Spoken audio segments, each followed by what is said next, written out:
সম্পদ, অনেকে আবার টাকা পান, গালে পান ভরে লোকের সামনে টাকা গুনে। ও পাগলা ছাড়া অন্য কিছু নয়। চা হচ্ছে লোভনীয় খাবার। তো এতক্ষণ যাই বকলাম, তার একটাই খালি নিচড় বের হয়ে এলো, কিয়ামত বড় কঠিন, কিয়ামত বড় কঠিন। কিন্তু আজকে ওটাকে আসান। নারকেল শক্ত না নরম? কথা বলে না এতগুলো লোক। নারকেল শক্ত না নরম? শক্ত। কিন্তু যদি ফাটানো যায়, কি মজার জিনিস ভরা আছে, আছে না ভাই? হ্যাঁ, দেখেন যতগুলি লোক বসে আছে, যদি বলা হয় যে 5টা ফুলের নাম বলেন, প্রথমে কোন ফুলের নামটা নেবে মানুষ চট করে? গোলাপ। কিন্তু থাকে কাঁটার মাঝে। গোলাপের জীবনটা কাঁটার মাঝে। তো ভালো মানুষদের জীবনটা কাঁটার মাঝেই হয়। বিশ্বনবীরও ওইভাবে হয়েছে। চারিদিকে বিদ্রোহ, উপহাস, কষ্ট। এর জন্য আল্লাহ কোরআনে বলেছে, অলাম ইয়াকশা ইল্লাল্লাহ, দিনের কাজ করতে গিয়ে আল্লাহ ছাড়া কাউকে ভয় করিও না, তাহলে পারবে করতে। তো সেই কঠিন কিয়ামত, সেই দিন কেউ কারো হবে না। তবে ওই কিয়ামতের দিনে 4খানা জিনিস থাকবে অতি নিয়ামত। কিয়ামতের দিনে থাকবে, এটা জান্নাতে যাওয়ার আগে। জি, এই জন্যই বলেছি টেনশন করবেন না, হতাশ হবেন না। নাম্বার 1, বিসমিল্লাহির রহমানির রহিম। ইয়াওমা তারাল মুমিনিনা ওয়াল মুমিনাতি ইয়াসআ নূরুহুম বাইনা আইদিহিম ওয়া বিআইমানিহিম বুশরাকুমুল ইয়াওম জান্নাতুন তাজরি মিন তাহতিহাল আনহারু খালিদিনা ফিহা ওয়া যালিকা হুয়াল ফাওজুল আযীম।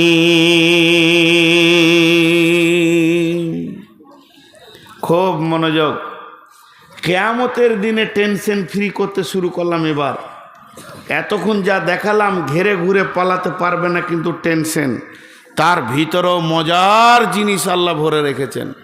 এত স্বাদ, এত স্বাদ। জি, কিয়ামতের দিনে 4খানা জিনিস আছে। তাছাড়া সেই দিনটা আনন্দের দিন। কে বললে কিয়ামত টেনশনের দিন?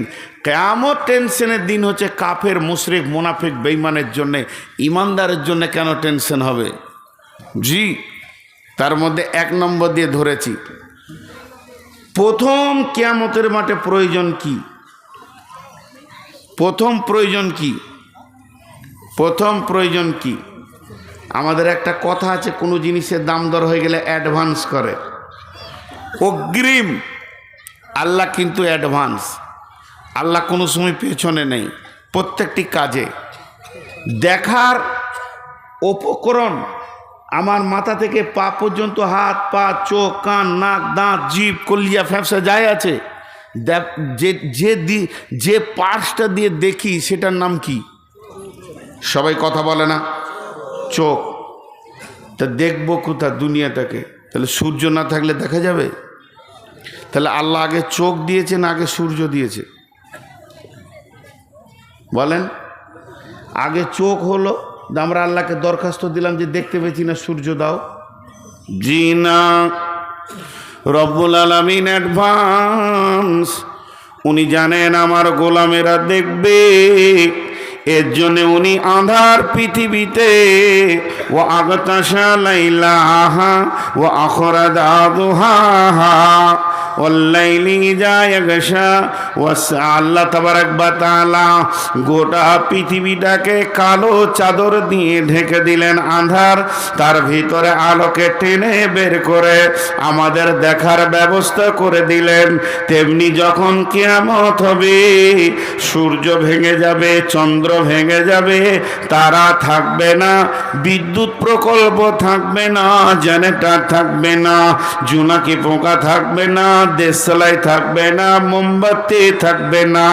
এক কথায় যেসব বস্তু দিয়ে দেখা যায় এগুলো কিছুই থাকবে না। তাহলে দেখব কি করে?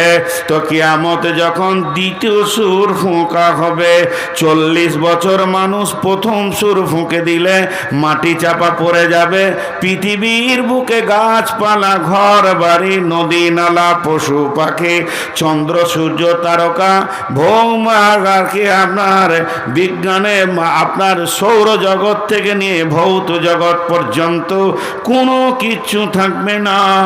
মানুষ থাকবে না, প্রাণী থাকবে না, সব মাটি চাপা পড়ে দিয়ে পৃথিবীটা জিরো অবস্থায় থাকবে 40 বছর।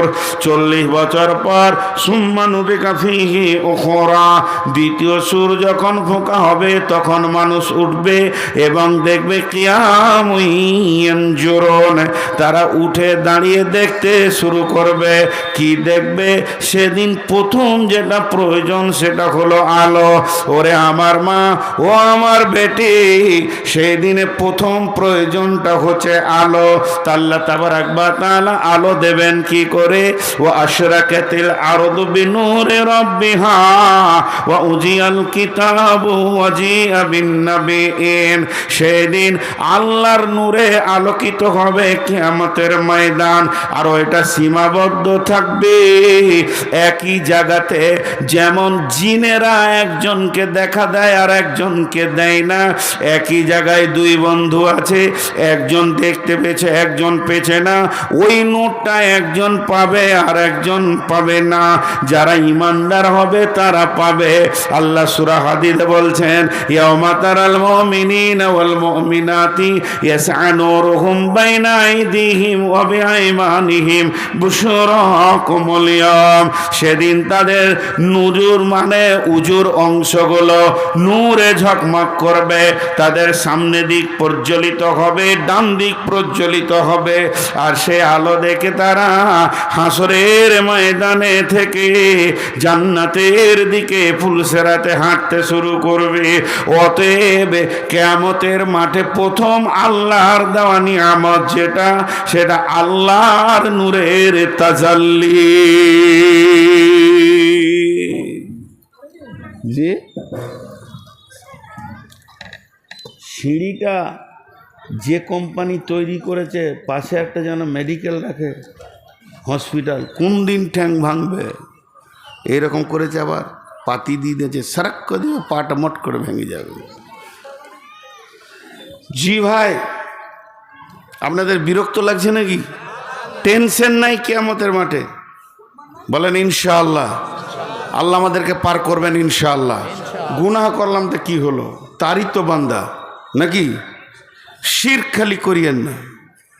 গুনাহ করলাম তা কি হলো, তারই তো বান্দা, সে পার করবেন না তো কে করে? জান্নাত কি গরু ছাগলের লেগে করেছে নাকি? জান্নাত তো আমাদেরই। অতএব টেনশন করবেন না, আজকে টেনশন মুক্ত বয়ান চলবে। তো সেই নূর উজু, জি, হযরতে আবু হুরায়রা আর হযরত উমর দুজন কেমন? দাঁতের পাশে জিভ যেমন, একজন খুব কড়া একজন খুব নরম, বুঝতে পেরেছেন? দাঁতের পাশে জিভ যেমন, আবু হুরায়রা আর উমর ওই রকম।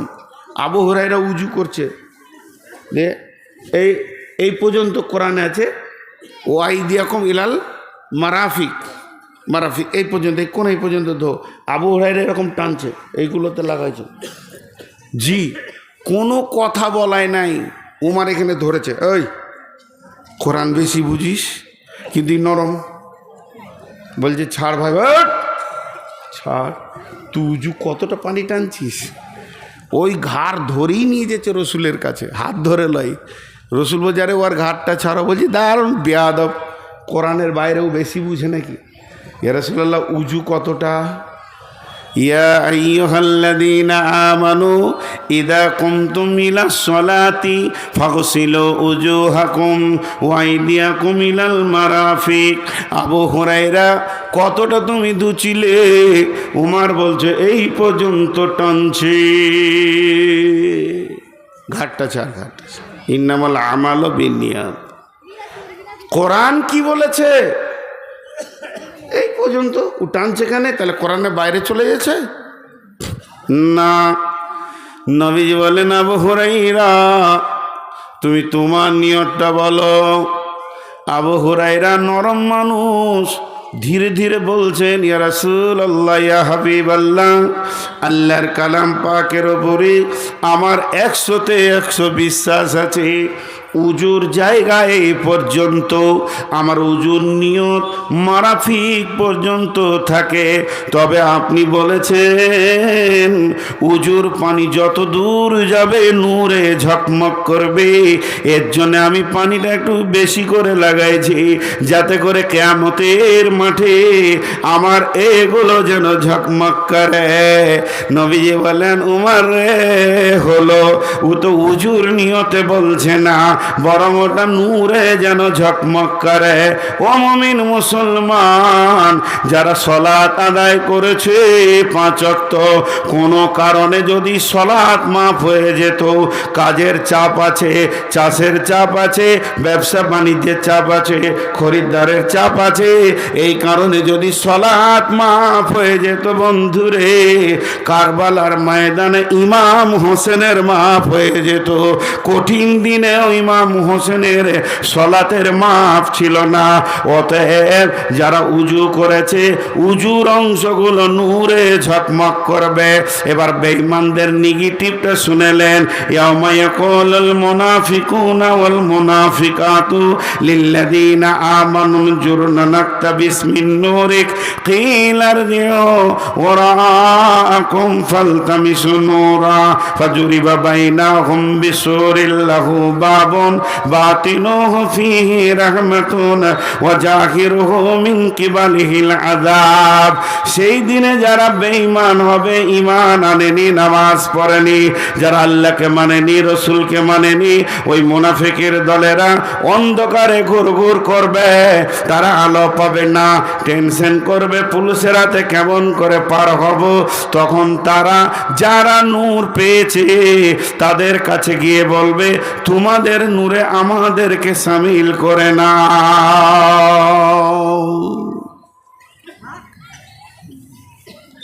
এটা এখান থেকে অফ করে দিলাম, নাহলে শুধু আল্লাহর নূরের কথা বলতে গেলে জালসাটা আজকে শেষ, বাকি 3টার বলা যাবে না।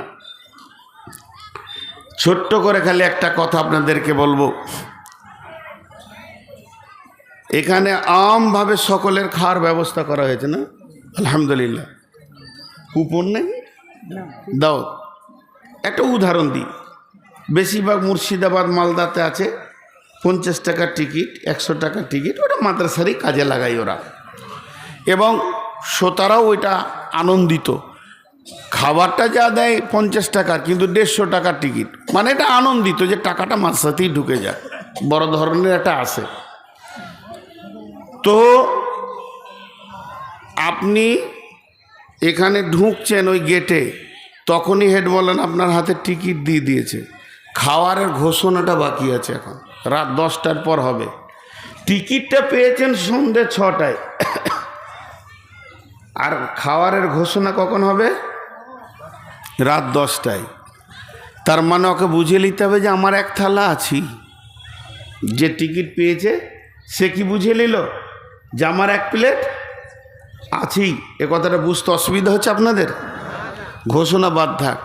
এবার আর একটা আয়াত বলছি, দেখেন, বিসমিল্লাহির রহমানির রহিম। ইয়াওমা তাবিয়াজ্জু উজুহু ওয়া তাসওয়াদ্দু উজুহু ফাআম্মাল্লাযীনা সুওয়াদ্দাত উজুহুহুম আকাফারতুম বা'দা ঈমানিকুম ফাযুকুল আযাবা বিমা কুনতুম তাকফুরুন ওয়া আম্মাল্লাযীনা বিয়াজ্জাত উজুহুহুম ফাফি রাহমাতিল্লাহি হুম ফিহা খালিদুন। ও আমার মায়ের দল, বেটির দল, হে আমার বন্ধু, আয়াতটা অনেক লম্বা, অনেক চওড়া, একটা উদাহরণেই আয়াতটা আমি ঢুকিয়ে দিলাম। যখন মানুষ কিয়ামতের মাঠে দল দল উঠবে, যার হাতে নূর লেগে যাবে তাকে বুঝে নিতে হবে হিসাব যখনই শুরু হোক না কেন আমি জান্নাত পেয়ে গেছি। কোরআন বলছে ফাফি রাহমাতিল্লাহি হুম ফিহা খালিদুন, তুমি আল্লাহর রহমতের গণ্ডিতে আওতায় চলে এসেছো। আর যে লোকটার আর ওই নূরটা পেল না, আলোটা পেল না, হিসাব কতক্ষণ পর শুরু হবে সেটা দেখার দরকার নাই। তুমি বুঝে নাও তোমার জান্নাত যাওয়া গেল না। জি, ক্লিয়ার হয়ে গেল। কিয়ামতের মাঠে উঠার সঙ্গে সঙ্গে ওকে বুঝে নিতে হবে যে আমি জান্নাতি না আমি জাহান্নামী। আর হিসাব নিয়ে বসতে গেলে হবে না। আচ্ছা, আমার কতক্ষণ? 3 ঘন্টা না, আমি কি পাপ করেছি নাকি? না গত বছরকার শাস্তিটা লিখছেন? জি, সোনার ক টাকা কেজি বাপ? আলুর সঙ্গে হবে তো? কথাটা একটা বোঝার চেষ্টা করেন। এটা একটা হয়ে গেল। তাহলে কিয়ামতের মাঠে একটা নিয়ামত আল্লাহর দেওয়া রয়েছে, সেটা কি? নূর। সেটা কি? যা, এতগুলো লোক মুখ খুলে না। সেটা কি? আল্লাহ আমাদের সকলকে তার নূর দান করুন, আমিন। নাম্বার 2, ইন্না আ'তাইনাকাল কাউসার ফাসাল্লি লিরাব্বিকা ওয়ানহার ইন্না শানিয়াকা হুয়াল আবতার। সেটা হলো হাউজে কাউসার। হাউজে কাউসার কেমন? হাউজে কাউসার গোল নয়, আবার ডিমের আকৃতিও নয়, চৌকান না চৌবাচ্চা। যত দূর আপনার নজর যাবে কিনারা থেকে কিনারা দেখতে পাবেন না। শুধু তাই নয়, গোটা হাউসটা সিকিউরিটি দিয়ে ঘেরা আছে, কেউ যেতে পারবে না। একটা গেটই কাউন্টিং হবে। এইটা হলো আল্লাহর হজে কাউসার। আল্লাহর হজে কাউসারের মালিকানা আল্লাহর। আল্লাহ আতা করেছেন ইন্না আ'তাইনাকাল কাউসার। আতা করেছেন কাকে?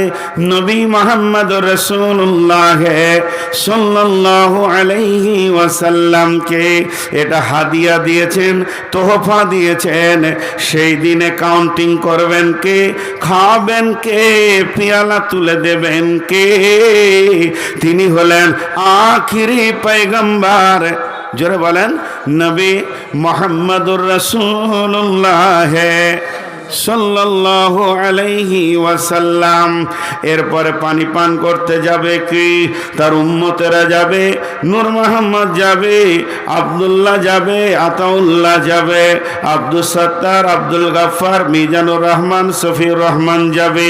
কিন্তু হাদিসের মধ্যে আছে, মুসলিম শরীফের হাদিস, আল্লাহর নবী বলবেন সোহকান সোহকান লিমান গায়্যারা মিন দীনি, সোহকান সোহকান লিমান বান্দানা মিন দীনি। নবীজির 63 বছর জীবনে কারো বুকে ধাক্কা দিয়ে কোনো দিন কাউকে অপমান করে সরাননি। এমনকি বেঈমান কাফের ইহুদি নাসারা পর্যন্ত রসুলের দরবারে এসে সম্মান পেয়েছেন, তাদের মেহমানদারি করিয়েছেন। ওই নবী সেদিন মন বেজার করে উঁচু কণ্ঠে বলবে, দূর হয়ে যা, দূর হয়ে যা, তুই আমার সামনে দাঁড়াবি না, তোর সাথে আমার কোনো সম্পর্ক নাই। একটা উম্মত আর নবী যে সম্পর্ক হতে হয়, নবী উম্মত, উম্মত নবী, এমন সম্পর্ক তোর সাথে আমার নাই। তুই আমাকে পরিবর্তন করেছিস, আমার দিনকে পরিবর্তন করেছিস। এক কথায় আমার রসুল যে আইনগুলো বানিয়েছেন দিনের, আমার নামাজে কোথা হাত থাকবে, কতটা রফায়ে দান পরিমাণ হবে, কতটা হবে না, কিভাবে আমি সালাত আদায় করব, কিভাবে রোজা আদায় করব, কিভাবে আমি পেশাবে যাব, পায়খানায় যাব, বিছানায় যাব, বিবির কাছে যাব, কিভাবে আমি খাওয়ার থালাতে যাব, কিভাবে আমি ঘুমাবো, এগুলো যে রুলসগুলো বানিয়েছে আমার আপনার কাছে একটা রসুলের ফলো নাই। যখন ফলো থাকবে না, আমার চেহারাতে যখন রসুলকে পাওয়া যাবে না, তখন বিশ্ব নবী বলবে তুই আর আমি আর তুই কে বহুত দূরের পার্থক্য রয়েছে, বিধায় তোকে আমি এক চুল্লো পানি দিতে পারি না। আর যার ভিতরে সুন্নতে রসুল থাকবে, আমার নবী আদর করে মেহমানদারির পেয়ালা তুলে দেবেন। ওই পানিটা যে পান করবে, জান্নাতে না যাওয়া পর্যন্ত তাকে আর ক্ষুধা লাগবে না, পিপাসাও লাগবে না। এর জন্যে কিয়ামতের মাঠে 2 নম্বরের সান্ত্বনাদায়ক জিনিস রয়েছেন, সেটা হলো হাউজে কাউসার। একটা তফসিরে দেখছিলাম যে হাউজে কাউসারটা জমজমের কূপ থেকে তৈরি হবে। এখন যেটা জমজমের কূপ, এটাই পরিণত হবে হাউজে কাউসারে। একটা তফসিরে দিয়েছে, তবে এটা রসুলের হাদিস নয়। তো হাউজে কাউসার খুব, এটা হলো দ্বিতীয় নিয়ামত। রমজান আসছে না নেই? সামনে রমজান আসছে না আসছে না? কে কে রোজা রাখবো না? এতগুলা বেরোজগার বসে আছে। রোজাদারের 2টি খুশি, একটি খুশি ইফতারে, অপরটি হয় আল্লাহর দিদার রোজ হাসরের প্রান্তরে। ইসলামেরই সওদা নিয়ে আসছে ধরায় রমজান, ভোরের আগে নিয়ত বান্ধ, ভুল করো না মুসলমান। রমজানেরই 30 রোজা মাপ হবে তোর গুনার বোঝা, মাসুম শিশুর মতো আল্লাহ জীবন তোমায় করবে দান। ভোরের আগে নিয়ত বান্ধ, ভুল করো না মুসলমান। এই মাসেতে একটি রাত্রি সবে কদর নামটি যার, 1000 মাসের সেরা সেরাত ঘুচাই পাপীর দুঃখ ভার। এই রাতেরই উপাসনা আল্লাহর প্রিয় নজরানা, এই রাতেতেই নাজিল হল নবীর উপর পাক কোরআন। ভোরের আগে নিয়ত বান্ধ, ভুল করো না মুসলমান। বেহেশতেরি 8 দরজা, রাইয়ান নামে একটি দ্বার, সেই দ্বারেতে ঢুকবে কেবল যারাই আল্লাহর রোজাদার। রোজাদারের মুখের ঘ্যান মৃগনাভির খুশবু সুমান, তাই তো এদের এত আদর করেন আল্লাহ রহমান। ভোরের আগে নিয়ত নিয়ত বান্ধ ভুল করো না মুসলমান। রোজাদারের দুইটি খুশি, রোজাদারের দুইটি খুশি, একটি খুশি ইফতারে, অপরটি হয় আল্লাহর দিদার রোজা সুরের প্রান্তরে। এত সুন্দর মধুর ডাকে যে জন সদা লুকিয়ে থাকে, রোজ হাসরে কানবে সেদিন, পাবে না কো আল্লাহর দান। ভোরের আগে নিয়ত বান্ধ ভুল করো না মুসলমান। হে মুসলমান, কিয়ামতের মাঠে যে রব আপনার বিচার করবে, যে রব আমার বিচার করবে, যে রব মুমিনের বিচার করবেন, যে রব কাফের বেঈমানের বিচার করবেন, যে রবের হাতে জান্নাত, যে রবের হাতে জাহান্নাম। সারা পৃথিবীর বেঈমানদেরকে আল্লাহ জান্নাত যদি দিয়ে দেয়, কেউ তার বিরুদ্ধে আন্দোলন করতে পারবে না। সারা পৃথিবীর সমস্ত নবী আম্বিয়াকে যদি জাহান্নাম ভরে দেয়, তাও আল্লাহকে কেউ কিছু করে নিতে পারবেন না। এরকম একজন বিখ্যাত রব, তিনি রমজান মাসে যদি আপনি রোজা রাখেন, তো কঠিন কিয়ামতের দিনে আপনার মোলাকাতে আসবে। গোলাম রে, কেমন হালাতে আছো বলো? তাহলে একবার বলেন, যে লোকটাকে আল্লাহ কিয়ামতের মাঠে দেখা করবে একটা আমলের বিনিময়ে, তার নাম হলো রোজা। তাহলে কিয়ামতের মাঠে এর থেকে বড় নিয়ামত আর কি হতে পারে? কঠিন কিয়ামতের দিনে টেনশন তো আছেই আছে, কিন্তু ইমানদারদের জন্য কোনো টেনশন নাই। লা তাহজান ইন্নাল্লাহ মানা। আবু বকর, চিন্তা করিও না, আমাদের সঙ্গে আল্লাহ রয়েছে।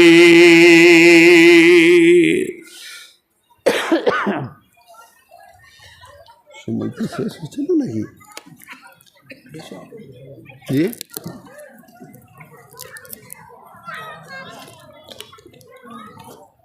আপু 10টায় খাবো নাকি?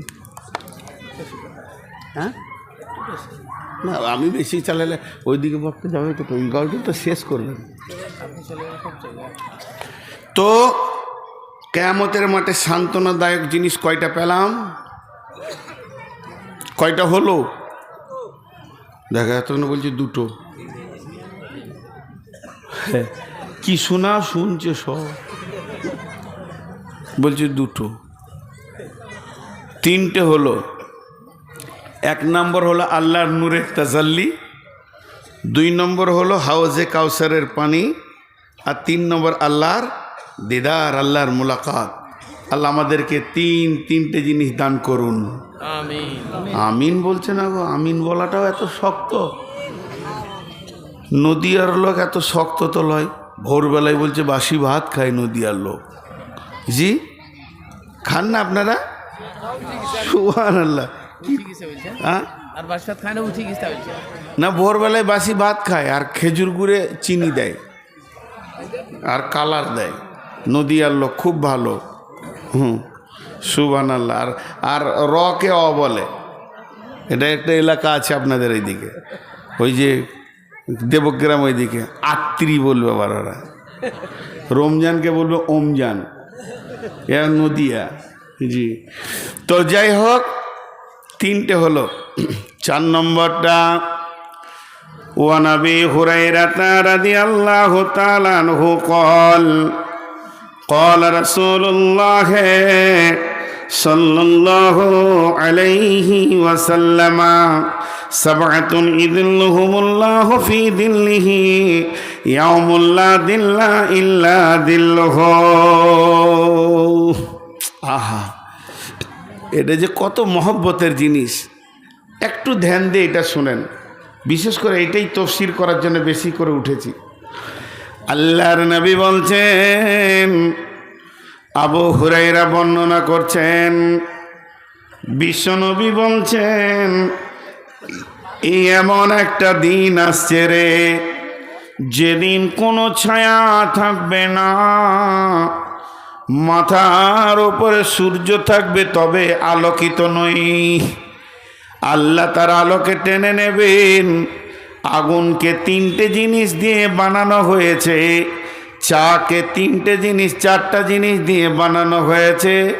পানি আছে, দুধ আছে, চিনি আছে, চা পাতির রস আছে। যদি আমি চিনিটা টেনে নিই, জিভ বলে দেবে একটা মাল নাই। যদি আমি দুধটা টেনে নিই, চোখ বলে দেবে একটা মাল নাই। তেমনি আগুনে তিনটে জিনিস আছে, একটা আছে রোশনি, একটা আছে ধাও শক্তি জ্বালিয়ে দেওয়া, আর একটা আগুন। আল্লাহ সূরা বাকারায় বলেছেন, মাসালুহুম কামাসালিল্লাযী ইসতাওকাদা নারান ফালাম্মা আযাআত মা হাওলাহু যাহাবাল্লাহু বিনূরিহিম ওয়া তারাকাহুম ফি যুলুমাতিন লা ইউবসিরুন। এটা একটু বুঝেন, তাহলে ওইটা বুঝতে সুবিধা হবে। কেমন? আগুনকে তিনটে জিনিস দিয়ে বানিয়েছেন আল্লাহ। ধাও শক্তি আগুনের আছে, যা দেবেন পুড়িয়ে ছাই, যা দেবেন পুড়িয়ে ছাই, অন্য বস্তু পারে না। দ্বিতীয় নম্বর, আগুন যে দেখতে পেয়েছি লাল, এটা একটা বস্তু। 3 নম্বর, আঁধারকে আলো করে আগুন। সুবহান আল্লাহ। বলছি আব্দুল ওয়াহিদ নাম না?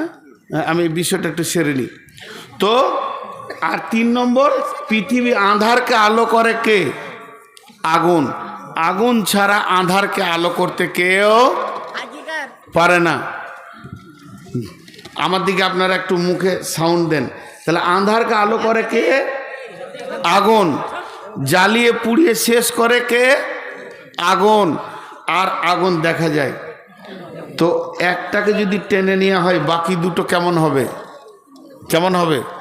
যেমন ইব্রাহিমকে যখন ফেলা হলো আগুনে, আল্লাহ আসমান থেকে বলছে, আগুন রে, তোমাকে আমি বানিয়েছি।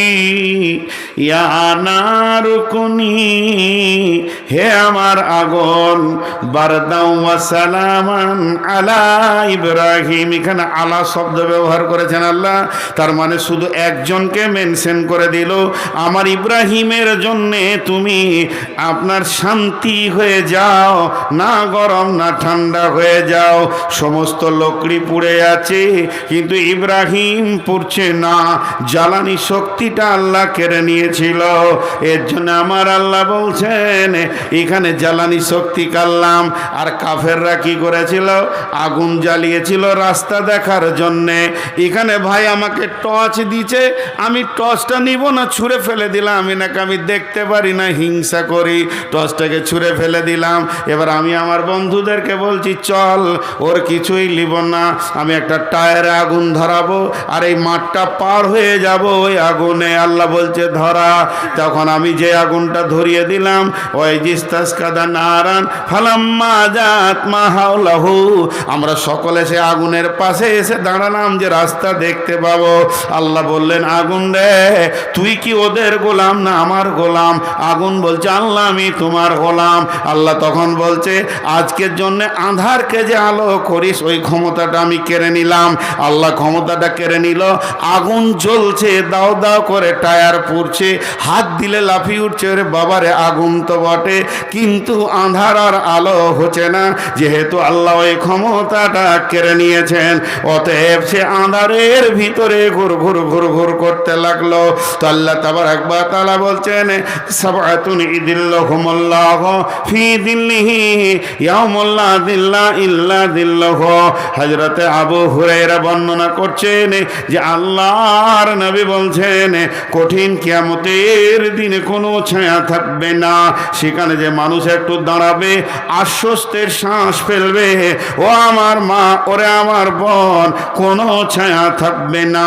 আবার বলছি, শুনলেন, একটা ঘাসের পাতাও সেদিন থাকবে না। পৃথিবীটা রুষ্ট হয়ে যাবে, রুটির খোলার মতো হয়ে যাবে, তপ তপ তপ তপ করে জ্বলবে।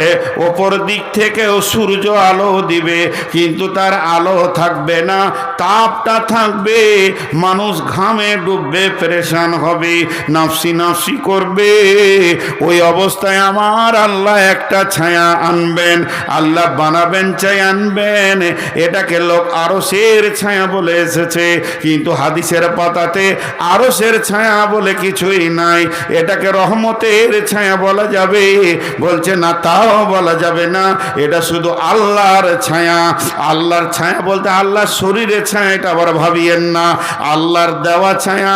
আল্লাহ ছায়াটা কেমন করে বানাবেন আমার আল্লাহ জানেন।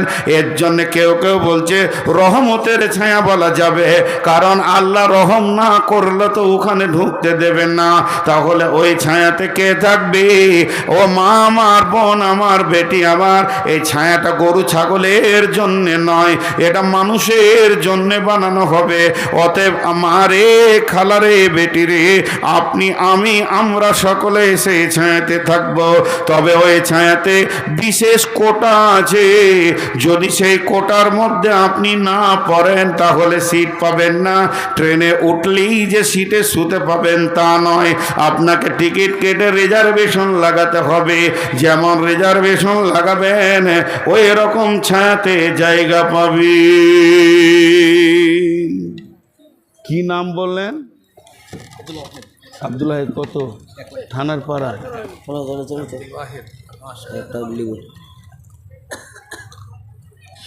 আব্দুল ওয়াহিদ, থানার পাড়া, 1 লক্ষ টাকা দিয়েছেন। আল্লাহ তার দানকে কবুল করুন, বলেন আল্লাহুম্মা আমিন। আল্লাহ তাকে জাযায়ে খায়ের দান করুন, আল্লাহুম্মা আমিন।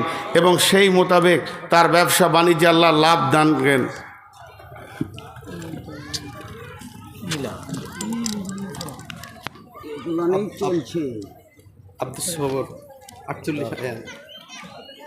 তাহলে এই যদি ধরে নিই তাহলে আর বায়ন করবো না, কিন্তু তাহলে দান শুরু করে দেন। সব দান শুরু করলে 5 মিনিটে বেশি থাকবো না, আমি আমার নীতিতে চলবো।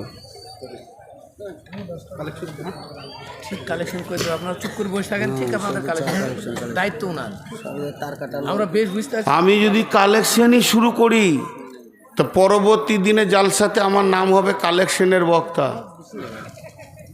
আমি লাইফে ওটা করি নিয়ে করবো না, তাতে আপনারা আমাকে লেন আর না লেন, মিনিট 5 শেষ দিকে করি দেবো। এইটা হলো আমার নিয়ম। এইটা হাদিসটা তো শুরু করেছি, তো আপনারা উঠিয়েন না। দেখেন আজকে এই মাদ্রাসাটা আছে বলি এই জালসাটা পেয়েছেন। মাদ্রাসাটা ধ্বংস হয়ে যাক এটা আমি চাইছি না, তার কারণ আমিও মাদ্রাসারই ফসল। কথাটা বোঝাতে পারলাম? আজকে মাদ্রাসায় আমি না পড়লে এই কথাগুলো বলতে পারতাম না। তো আপনাদেরকে আমি চটচট করে দিয়ে দিচ্ছি। তো কি বললাম যে ওই 7 জন ওই কোটাতে স্থান পাবে। মা আমার, বোন আমার, একটু ধ্যানের সঙ্গে শুনি। আর আমার মাথা একটু কমজোর, আর এমনি সুগার 488 মেপেছি, তো এগুলো বলে লাভ নাই, কারণ আমার শেফা দেনেওয়ালা আমার আল্লাহ। বলছি কেন? মানুষের রোগের সঙ্গে মিজাজের সম্পর্ক থাকে, বেশি খুটুর করলে ধুমকি শুরু করে দিব। কারণ আমার রোগ যখন আছে তো আমার মিজাজও বেলাইন হয়েছে। অতএব আপনারা ধৈর্য ধরে শুনেন। 3টে বলা হয়ে গেছে, এইটা খালি বলে দিয়ে আমি সমাপনী দেবো ইনশাআল্লাহ। আর আপনারা মাদ্রাসায় টাকা দেবেন তো? চুপ করে আছে, দিবে না, খুব সমস্যা আছে। সভাপতি ঠিকই বলছে, কালেকশনটা এখনই করি। আর আপনারা দেবেন তো? হ্যাঁ, এতক্ষণে শেষকালে বলছি ইনশাআল্লাহ। জি, তো আমার মা খালাদের ভিতরে চাদর গিয়েছে, আপনি বললে তো যাবে। আমি বললে ওটা আমি আনন্দ দেখতে পেয়েছি না, তুই চলে যাক না। মা বোন আমার, আপনাদের কাছে চাদর যাচ্ছে, যে যতটা পরিমাণে মাল নিয়ে এসছেন আম্মাজান খাদিজার মতো দান করে দেন। একদম একটাও ফেরত নিয়ে যাবেন না ইনশাআল্লাহ।